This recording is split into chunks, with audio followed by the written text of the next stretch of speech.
सके ना गोटाई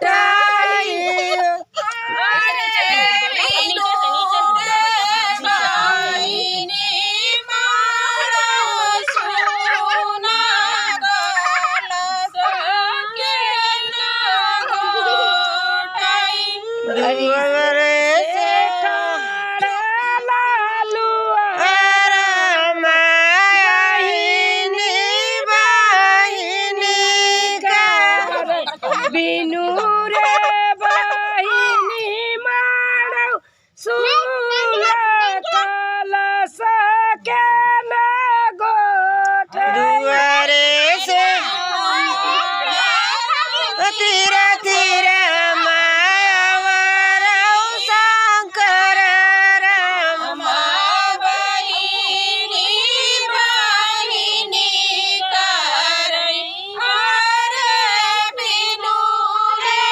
बहिनी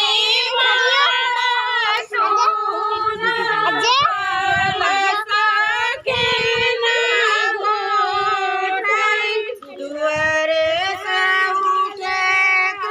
कृष्णानंद राम बाई बिनु रे बहिनी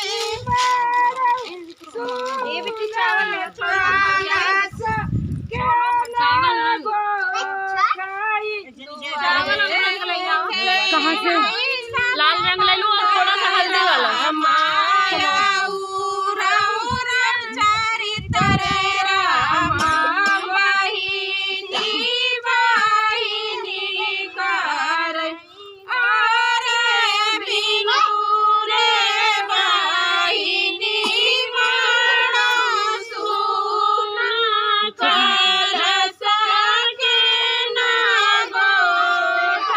दुआरे से उठे बोले राम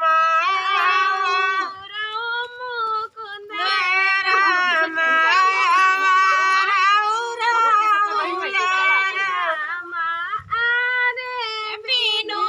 रे